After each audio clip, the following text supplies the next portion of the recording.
Et si, la prochaine guerre, ne ressemblait à aucune autre? Pas une guerre locale. Pas un conflit lointain que l'on regarde à la télévision. Mais un engrenage. Un mécanisme qui se met en marche lentement et que plus personne ne contrôle. États-Unis. Iran.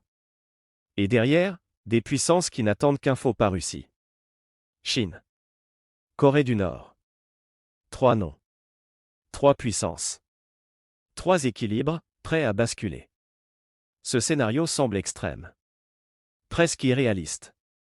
Et pourtant, il commence toujours comme ça. Dans le doute. Dans les tensions. Dans les déclarations qu'on ne prend pas au sérieux. Les grandes crises ne s'annoncent pas, elles s'installent. Et aujourd'hui, les signaux sont là. Une seule étincelle peut suffire à embraser le monde. Depuis plusieurs semaines, quelque chose change. Les mots deviennent plus durs. Les positions, plus fermes. Les gestes, plus visibles. Des déclarations offensives. Des menaces à peine cachées. Des mouvements militaires qui s'intensifient. Mais ce qui inquiète vraiment, ce n'est pas un événement précis. C'est l'ambiance. Ce climat lourd, tendu, instable. Celui que les experts connaissent trop bien. Celui qui précède les grandes ruptures. Parce que dans l'histoire, les conflits majeurs n'ont jamais commencé par une annonce officielle. Ils commencent autrement. Par des signaux faibles. Par des tensions ignorées.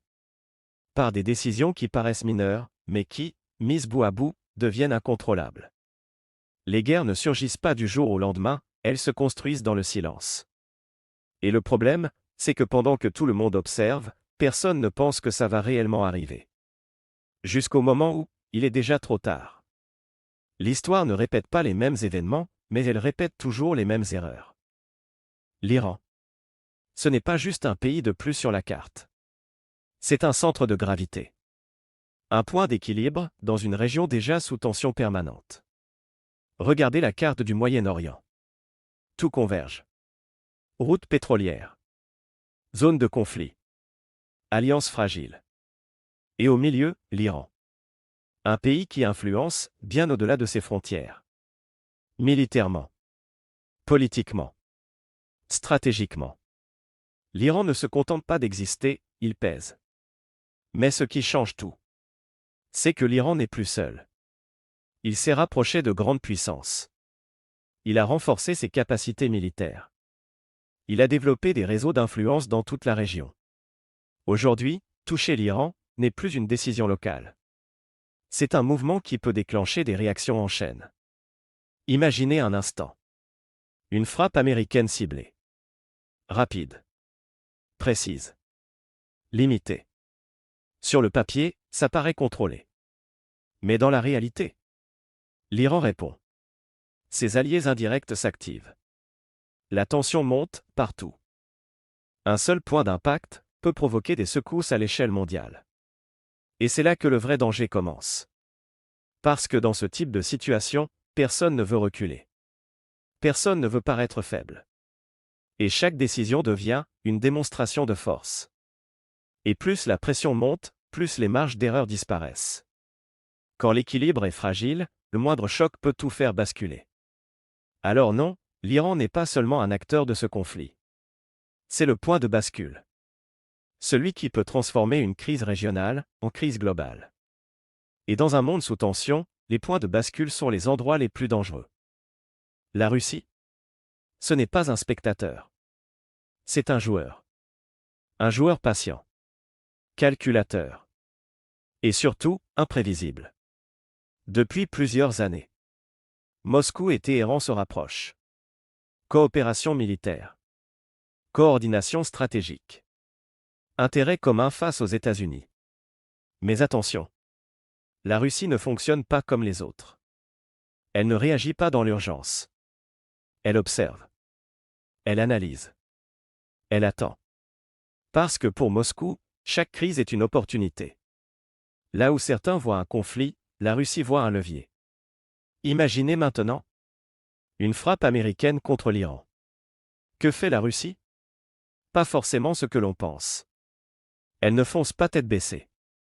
Elle ne déclare pas la guerre immédiatement. Non, elle ajuste. Elle influence. Elle teste les limites. La Russie n'entre pas dans le jeu, elle redéfinit les règles. Elle pourrait fournir un soutien logistique, renforcer certaines capacités iraniennes, peser diplomatiquement contre Washington. Mais entrer directement dans le conflit? Ce serait un changement radical. Un basculement majeur. Parce qu'à ce moment-là, ce ne serait plus une crise régionale. Ce serait une confrontation entre grandes puissances. Et c'est précisément ce que Moscou veut éviter, tout en s'en rapprochant, sans jamais franchir la ligne. S'approcher du feu, sans se brûler. Mais il y a un problème. Dans ce type de jeu, plus on s'approche, plus le risque devient incontrôlable.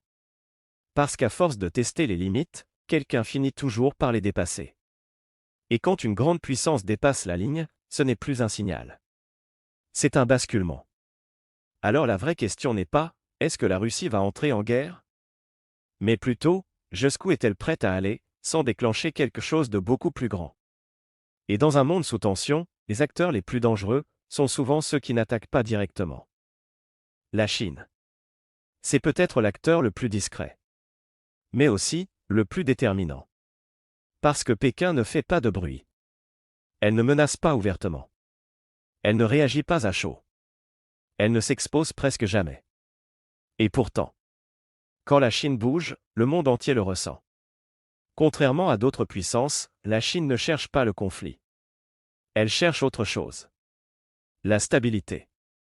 Le contrôle. Et surtout, la continuité. Parce que son pouvoir repose sur un équilibre fragile, croissance économique, approvisionnement énergétique, influence globale et devinez quoi? Le Moyen-Orient est au cœur de cet équilibre. Si la région vacille, l'économie mondiale vacille avec elle. Alors face à une montée des tensions entre les États-Unis et l'Iran, la Chine observe. Mais elle ne reste pas passive. Elle agit autrement. Diplomatie.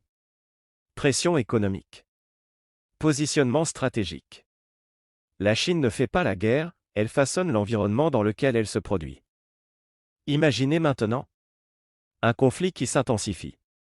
Des frappes. Des représailles. Une instabilité qui s'étend. Que fait Pékin? Elle sécurise ses intérêts. Elle protège ses routes énergétiques. Elle évite le chaos autant que possible. Mais si la situation dégénère vraiment, elle devra faire un choix. Et ce choix ne sera pas militaire. Il sera stratégique. Économique. Global. La Chine ne gagne pas les guerres avec des armes, elle les gagne en redessinant les rapports de force. Mais attention. Parce que même une puissance prudente peut être entraînée dans un conflit, malgré elle. Si ses intérêts vitaux sont menacés, si ses routes commerciales sont bloquées, si l'équilibre mondial s'effondre, elle ne pourra plus rester en retrait. Et le jour où la Chine ne peut plus rester neutre, ce n'est plus une crise régionale. C'est un tournant mondial. Alors la vraie question n'est pas « est-ce que la Chine va entrer en guerre ?» mais plutôt « jusqu'à quel point peut-elle rester en dehors si le monde autour d'elle commence à basculer ?» Parce que dans un monde interconnecté, même les puissances silencieuses finissent toujours par être rattrapées. Et puis, il y a un acteur dont on parle moins, mais qui inquiète toujours. La Corée du Nord. Un pays fermé. Difficile à lire. Et surtout, impossible à anticiper complètement. Contrairement aux autres grandes puissances. Pyongyang ne joue pas selon les mêmes règles. Elle ne cherche pas l'équilibre. Elle ne cherche pas la stabilité. Elle ne cherche pas à rassurer. Elle cherche à exister. À survivre. À montrer qu'elle est capable de frapper. La Corée du Nord ne joue pas pour gagner, elle joue pour ne pas disparaître. Alors dans un scénario de tension mondiale, son rôle est particulier. Elle n'est pas au cœur du conflit. Mais elle peut amplifier le chaos. Imaginez un instant. Une crise majeure entre les États-Unis et l'Iran. L'attention du monde est ailleurs. Les regards sont tournés vers le Moyen-Orient. Et pendant ce temps, Pyongyang teste un missile. Ou lance une provocation. Créer une seconde crise au moment où tout le monde est déjà sous pression. Et là, les équilibres deviennent encore plus fragiles. Les tensions s'additionnent. Les réactions deviennent imprévisibles. Mais attention. Cela ne veut pas dire que la Corée du Nord va entrer directement en guerre au Moyen-Orient. Ce n'est pas son terrain. Ce n'est pas son objectif principal. Son objectif, c'est d'exister dans le rapport de force mondiale. Mais dans un monde sous tension, même une action isolée, même une provocation, même un simple test peut avoir des conséquences disproportionnées. Dans un système déjà fragile, le moindre choc devient un séisme. Et c'est ça, le vrai danger. Pas une alliance massive qui se déclare, mais une accumulation de tensions, dans plusieurs régions du monde en même temps sans coordination, et quand les crises se multiplient, le monde ne bascule pas, il se déséquilibre. Alors la vraie question n'est pas « est-ce que la Corée du Nord va entrer en guerre ?», mais plutôt « est-ce qu'elle pourrait, au mauvais moment, aggraver une situation déjà explosive ?» Parce que dans les périodes de tension, ce ne sont pas toujours les acteurs les plus puissants qui déclenchent les plus grandes crises. Alors non ? Ce que vous venez d'entendre, ce n'est pas un scénario de guerre mondiale immédiate. Mais ce n'est pas rassurant pour autant. Parce que le vrai danger, ce n'est pas une décision officielle. Ce n'est pas une déclaration de guerre. C'est un enchaînement. Un engrenage. Une suite d'événements qui, pris séparément, semblent contrôlables.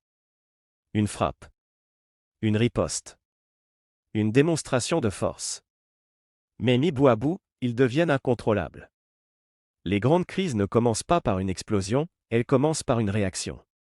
Imaginez. Une frappe ciblée. Limitée. Contrôlée. L'Iran répond. Les tensions montent dans la région. Des acteurs indirects s'activent. Et très vite, chaque camp doit montrer qu'il ne recule pas. Parce que dans ce type de situation, reculer, c'est perdre. Hésiter, c'est s'exposer. Attendre, c'est prendre un risque. Alors chacun avance. Encore. Encore. Et à force d'avancer, on dépasse la ligne sans même s'en rendre compte. Et c'est là que tout bascule. Pas à cause d'une stratégie. Pas à cause d'un plan. Mais à cause d'une erreur. Une mauvaise lecture. Une réaction trop rapide. Une décision prise sous pression. Les guerres les plus dangereuses sont celles que personne n'avait réellement prévues. Et dans un monde comme le nôtre, interconnecté, instable, sous tension permanente, une crise locale peut devenir globale en quelques jours. Parce que chaque acteur protège ses intérêts, teste ses limites, réagit, sans toujours anticiper, et à ce moment-là, le contrôle disparaît. Ce n'est pas la puissance qui déclenche les grandes crises, c'est la perte de contrôle. Alors la vraie question n'est pas de savoir si une guerre va commencer, mais de savoir si le monde est encore capable de l'arrêter une fois lancé. Parce que dans un engrenage, le plus dangereux, ce n'est pas le premier mouvement. C'est celui qu'on ne peut plus arrêter. Ce qu'il faut comprendre, c'est que nous ne sommes pas simplement face à une crise de plus. Nous sommes dans un moment fragile. Un moment instable. Un moment où tout peut encore basculer. Pas forcément demain. Pas forcément de manière spectaculaire. Mais progressivement. Silencieusement. Les grandes ruptures de l'histoire ne font pas de bruit au début. Elles s'installent. Elles avancent. Dans les tensions. Dans les décisions.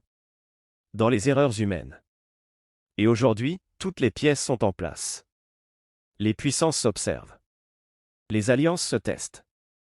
Les lignes rouges deviennent floues. Et quand les lignes rouges disparaissent, les limites n'existent plus. Mais il y a une chose encore plus inquiétante. Ce n'est pas seulement ce que les dirigeants décident. C'est ce qu'ils ne contrôlent plus. Parce qu'à un certain point, les événements prennent le dessus. Les réactions deviennent automatiques.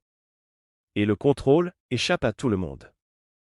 Les plus grandes crises ne sont pas celles qu'on déclenche, ce sont celles qu'on n'arrive plus à arrêter.